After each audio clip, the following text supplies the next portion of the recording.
రోజా రోజా ఏం చెప్పారండి? రోజా గారి గురించి, రోజా డైమండ్ రాణి, ఆమె గురించి ఏం మాట్లాడతాం? ఆమెకు సీట్ వస్తుందో రాదో డౌటు. రోజా రేవంత్ రెడ్డి యాక్సిడెంటల్ సీఎం కాదు. ఆమె ఎవరి దగ్గర పనిచేస్తుంది? ఆయన యాక్సిడెంట్ సీఎం. రేవంత్ రెడ్డి గారు ఫైటర్ రేవంత్ రెడ్డి గారు ఫైటర్, పోరాడని యోధుడు. భారతదేశంలో ఇట్లాంటి యోధులు చాలా తక్కువ మంది ఉంటారు. ఈయన యోధుడు. ఈయన పోరాడి కష్టపడి తనేందో నిరూపించుకొని ముఖ్యమంత్రి పదవి తెచ్చుకున్నాడు. యాక్సిడెంటల్ సీఎం అయితే నాన్నగారు చనిపోతేనో, నాన్నగారు వారసత్వం వస్తేనో, ఇంకోటి వస్తేనో, నీలాగా పులుసు వండి పెడితేనే వస్తుంది. నువ్వు పులుసు వండి పెట్టావు కాబట్టి నువ్వు పులుసు పాపవు.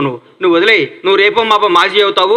ఆ మాజీ ఈ మాజీ కలిసి పెట్టి ఇక్కడ వచ్చి జబర్దస్త్ ప్రోగ్రామ్ చేసుకుంటా, పగల జబర్దస్త్ షూటింగు, నైట్ పూట ఏమో మాజీలు కలిసి తాజాగా కేజీలు తెచ్చుకొని పులుసు వండుకొని పెట్టుకోను. అంతేగాని మా ముఖ్యమంత్రి అనే స్థాయి నీది కాదమ్మా తల్లి. నువ్వు స్థాయి కాదు, నువ్వు ఐటెం రానివి. నువ్వు ఐటెంలానే ఉండు.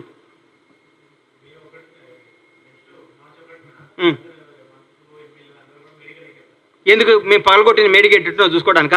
మేము దోసుకున్న మేడిగడ్డ ఎట్లా ఉందో చూసుకోవడానిక? మేము పీటీలు బాడిపోయిన మేడిగడ్డను చూసుకోవడానిక?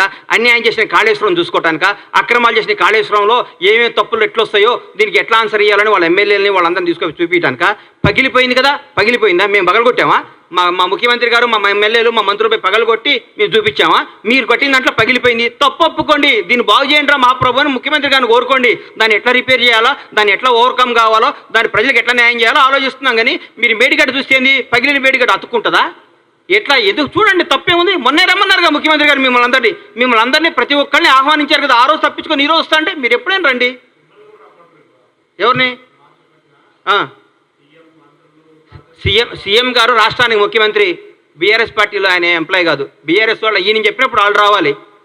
చెప్పండి, ఒక రోజు ముఖ్యమంత్రి గారు టైం తీసుకొని ముఖ్యమంత్రి గారు వాళ్ళని తీసుకుని పోతారు. మళ్ళీ చూపిస్తారు. మా ప్రజాప్రతినిధులు అందరూ మా ముఖ్యమంత్రి గారి నేతృత్వంలో అందరినీ తీసుకుని పోతారు. మీరు టైం చెప్పేందుకు రారు.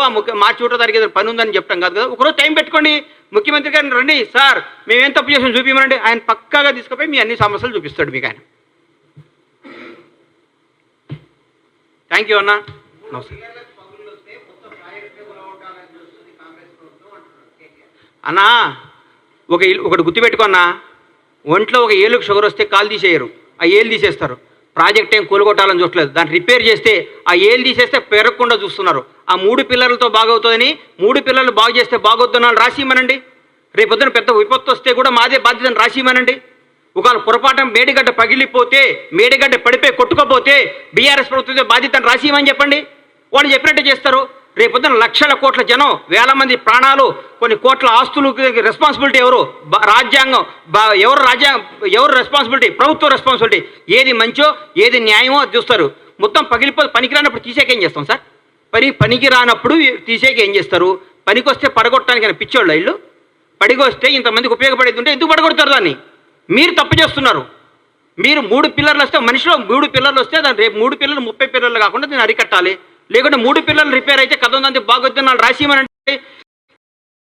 ఈ మేడిగడ్డ, ఈ కాళేశ్వరం వల్ల ఏ నష్టం వచ్చినా, ఏ విపత్తు వచ్చినా, ఏదైనా బాధ్యత మాది అని రాసిమనండి.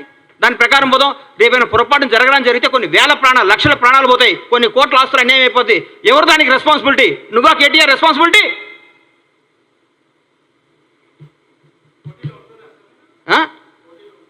మా ముఖ్యమంత్రి గారు ఏం చెప్తే అది